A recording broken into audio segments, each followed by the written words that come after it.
சேலம் ஏற்காடு சாலையில் கனமழையால் மண் சரிவு ஏற்பட்டு போக்குவரத்து துண்டிக்கப்பட்டிருக்கிறது. விவரங்களோடு இணைந்திருக்கிறார் செய்தியாளர் மோகன்ராஜ். மோகன்ராஜ், மண் சரிவு ஏற்பட்டிருக்கக்கூடிய சாலை எப்படிப்பட்ட சாலை? இந்நிலையில் அங்கு போக்குவரத்து துண்டிக்கப்பட்டிருக்கிறதாகவும் செய்தி வந்திருக்கிறது. என்ன நிலை?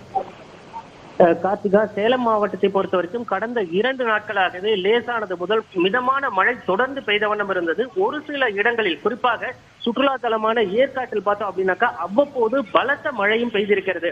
இதன் காரணமாக ஏற்காடு, அதாவது சேலம் வழியாக கொண்டப்பநாயக்கன்பட்டி அடிவாரத்திலிருந்து ஏற்காடு செல்லக்கூடிய பிரதான சாலையில் 40 அடி பாலத்திற்கு அருகாமையில் மண் சரிவு ஏற்பட்டிருக்கிறது. அதாவது இப்ப காட்சிகள்ல பார்த்துக்கிட்டு இருக்கோம். இந்த மழை வெள்ளமானது ஒரு அருவிக்கோள் ஆர்ப்பரித்து கொட்டக்கூடிய அந்த பகுதியில் தான் மண் சரிவு ஏற்பட்டிருக்கிறது.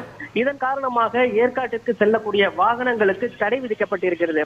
குறிப்பிட்டு சொல்லணும் அப்படின்னாக்கா, தொடர் மழை காரணமாக ஏற்காட்டிற்கு வருவதை சுற்றுலா பயணிகள், குறிப்பாக உள்ளூர் மாவட்ட பயணிகள் தவிர்க்க வேண்டும் என ஏற்கனவே சேலம் மாவட்ட ஆட்சித்தலைவர் பிருந்தாதேவி அறிக்கை வாயிலாக அறிவுறுத்தி இருந்தார்.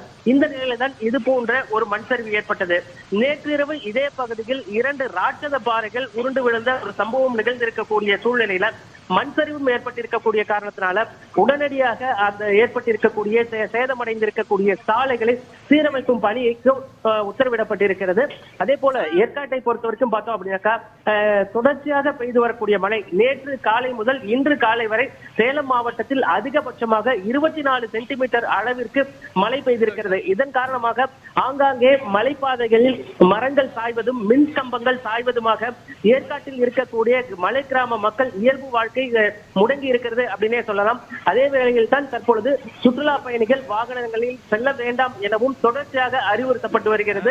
இந்த மழை ஓரளவுக்கு ஓய்ந்த பின்னர் சிதிலமடைந்திருக்கக்கூடிய சாலைகள் சீரமைக்கப்பட்ட பின்னர் தான் மீண்டும் ஏற்காட்டிற்கு வாகனங்கள் வரக்கூடிய வாய்ப்பு ஏற்படும் அப்படிங்கிறது இதன் மூலமாக மாவட்ட நிர்வாகம் தரப்பில் தெரிவிக்கப்பட்டிருக்கிறது. கார்த்திகா, கடுமையான மண் சரிவை நம்மால் பார்க்க முடிகிறது. இதனை சரி செய்தால் மட்டுமே அங்கு போக்குவரத்து சீர் செய்யப்படும் அப்படிங்கிற நிலைதான் அங்கு இருக்கிறது.